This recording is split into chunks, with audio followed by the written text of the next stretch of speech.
What's cracking, y'all? DJ Akshen, representing the Furious Styles crew.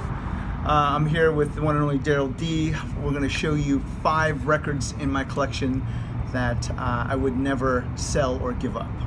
Cool? Start. Now, I have to preface this. A lot of y'all are record collectors, and I get it, and we have all these collections, but for me, if I have a record, it's a record because I want to play it. Some people just like to have these records on top and say that, oh, I got this and this rarity. Everything that I have, I've played multiple times because I like to play my records. Whether and I also have to preface that a lot of this stuff that I have is nostalgia, stuff that I grew up with. Of course, you know, as hip hop DJs, break DJs, we like a lot of funk and soul.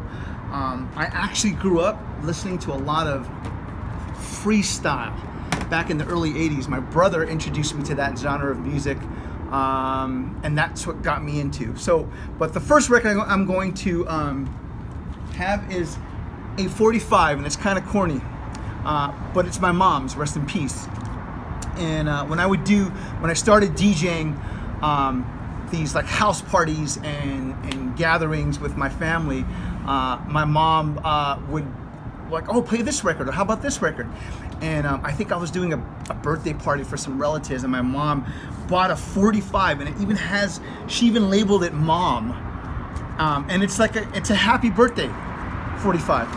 It's just a regular happy birthday. Happy birthday 45. Rest in peace, Mom. And every time I look at this, it reminds me of her. And it's one of those things that's in your crate, whatever, that you look at it, and I don't remember the last time I actually played it, but I know that I would never get rid of it because of Mom. So that's my first one. The next one is not actually a record, it's a series of records. Like in the early 80s, my dad introduced me to a lot of different music. Motown, disco, Beatles. And before he moved to the Philippines, he left me a lot of his collection of records. And one of the collections he left me was this Beatles collection. And it even has our name from 1985. It's Valdez 85. And my dad, she's all taped up because it's been traveling all over the place. And it's got the whole collection of every Beatles album. And I know it's 5, but this is the whole collection. And I would never get rid of this because my dad gave this to me. And every once in a while when I hear a Beatles song, I think of him. And I think of all the music that he introduced to me, because he's the one that bought my first turntables back in 1985, 86. And this is some of those records that we would play in that collection. So a lot of Beatles stuff. So that's the second part. All right. My third record in this series that I would never give up. It's a song by Pretty Tony called "Will We Ever Learn."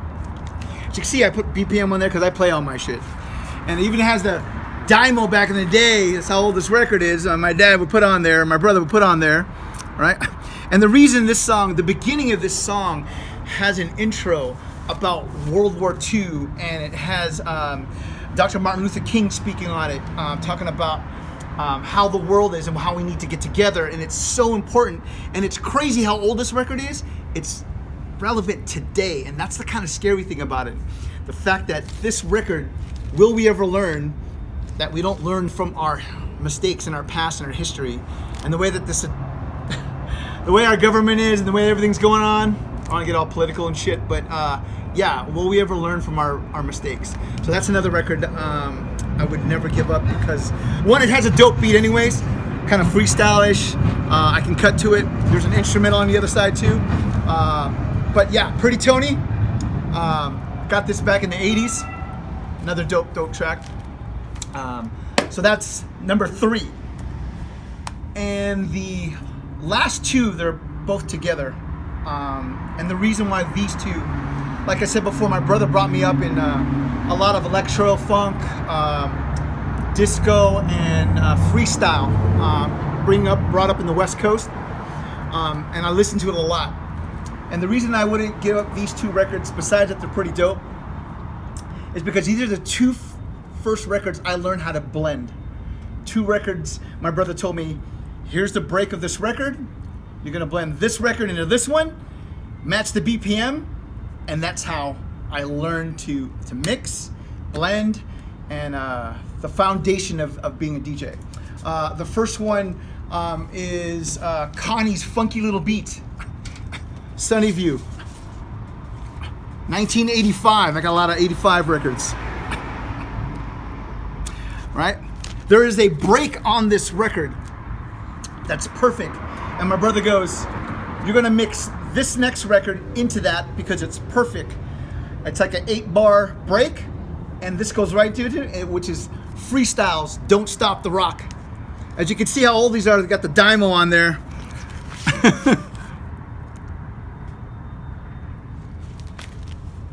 And every once in a while when I'm doing an old school freestyle set, whatever, a throwback, these 2 records I play, whether it's digital or on vinyl, and I get to that point in the break, and it just reminds me of what my brother taught me, because he's the one that got me into DJing back in 85, 86.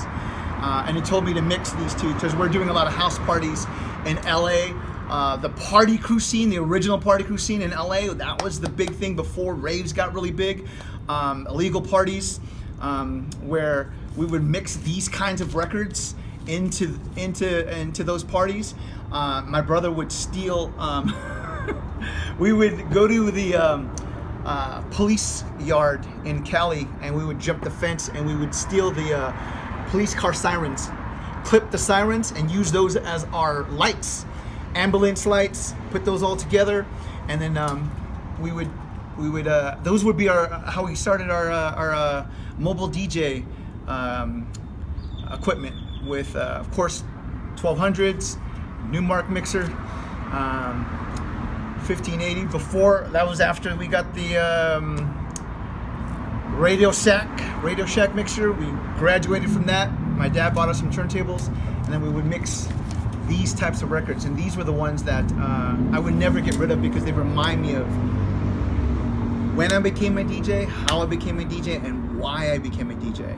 It was always about the music, always playing to our audience, our crowd, the people that we would watch dance at the end of the day. I miss those days that you would go to these house parties, go to these clubs, and people were there for the music. They weren't there with their phones. They weren't there. It was always about the music, dancing on the party, not have their phones up, not trying to request shit, let the DJ do their job. I miss those fucking days. But yeah, man, I thank you to Daryl D for this, and going back in memory, and these are the 5 records that I would never give up, regardless of cost, price, or anything. They stay with me in my collection forever.